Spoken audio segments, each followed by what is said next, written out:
On a certain Sabbath, Jesus was walking through a field of ripe grain.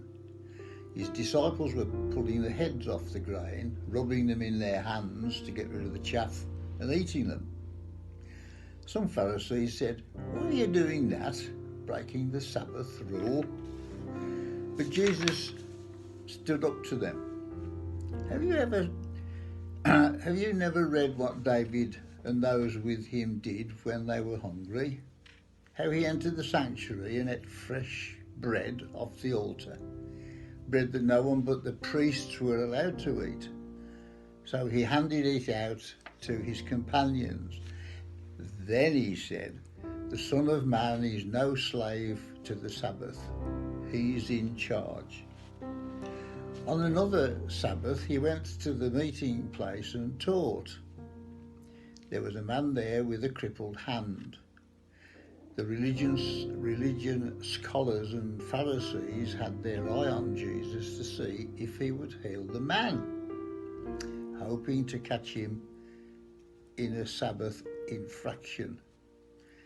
He knew what they were up to and spoke to the man with the crippled hand.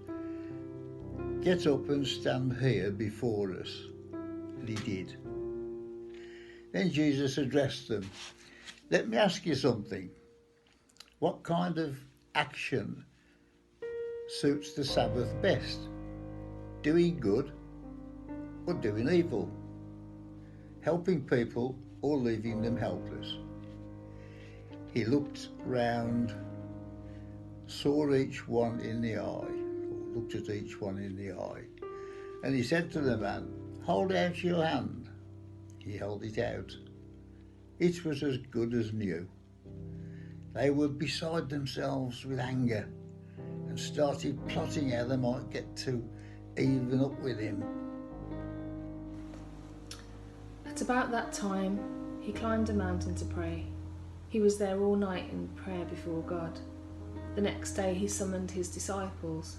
From them he selected 12 he had designated as apostles: Simon, who he named Peter, Andrew his brother, James, John, Philip, Bartholomew, Matthew, Thomas, James son of Alphaeus, Simon called the Zealot, Judas son of James, Judas Iscariot who betrayed him. Coming down off the mountain with them, he stood on a plain surrounded by disciples and was soon joined by a huge congregation from all over Judea and Jerusalem, even from the seaside towns of Tyre and Sidon. They had come both to hear him and to be cured of their ailments. Those disturbed by evil spirits were healed. Everyone was trying to touch him, so much energy surging from him, so many people healed. Then he spoke. "You're blessed when you've lost it all. God's kingdom is there for the finding. You're blessed when you're ravenously hungry. Then you're ready for the messianic meal. You're blessed when the tears flow freely. Joy comes with the morning. Count yourself blessed every time someone cuts you down or throws you out, every time someone smears or blackens your name to discredit me. What it means is that the truth is too close for comfort and that person is uncomfortable. You can be glad when that happens. Skip like a lamb if you like, for even though they don't like it, I do, and all heaven applauds. And know that you're in good company. My preachers and witnesses have always been treated like this."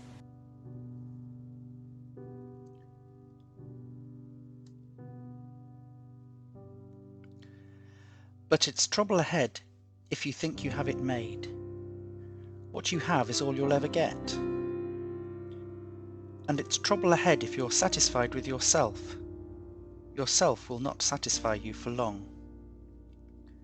And it's trouble ahead if you think life's all fun and games. There's suffering to be met, and you're going to meet it.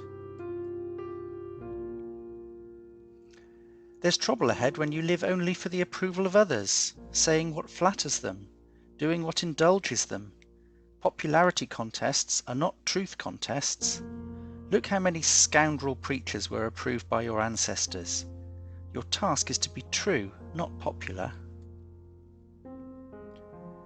To you who are ready for the truth, I say this: love your enemies. Let them bring out the best in you, not the worst. When someone gives you a hard time, respond with the energies of prayer for that person. If someone slaps you in the face, stand there and take it. If someone grabs your shirt, gift wrap your best coat and make a present of it. If someone takes unfair advantage of you, use the occasion to practice the servant life. No more tit-for-tat stuff. Live generously. Here's a simple rule of thumb for behaviour. Ask yourself what you want people to do for you, then grab the initiative and do it for them. If you only love the lovable, do you expect a pat on the back? Run-of-the-mill sinners do that. If you only help those who help you, do you expect a medal? Garden variety sinners do that. If you only give for what you hope to get out of it, do you think that's charity? The stingiest of pawnbrokers does that.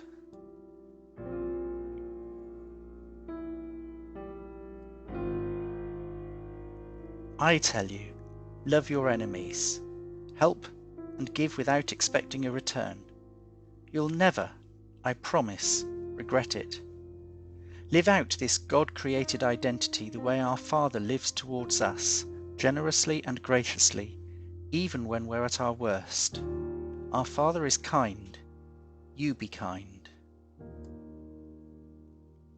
Don't pick on people, jump on their failures, criticize their faults, unless, of course, you want the same treatment.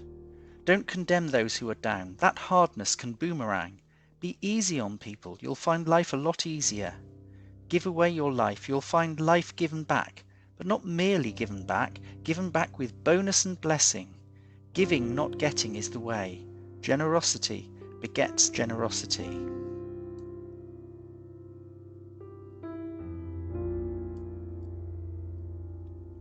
He quoted a proverb.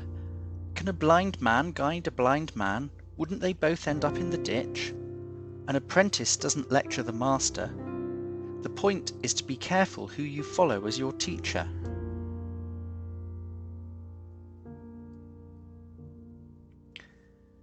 It's easy to see a smudge on your neighbour's face and be oblivious to the ugly sneer on your own.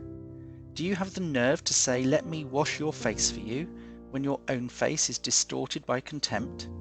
It's this "I know better than you" mentality again, playing a holier-than-thou part instead of just living your own part. Wipe that ugly sneer off your own face, and you might be fit to offer a washcloth to your neighbour.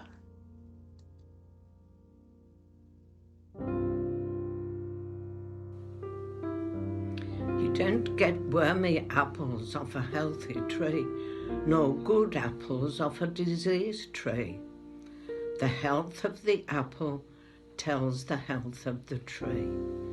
You must begin with your own life-giving lives. It's who you are, not what you say or do that counts. Your true being brims over into true words and deeds. Why are you so polite with me, always saying "yes, sir," and "that's right, sir," but never doing a thing I tell you?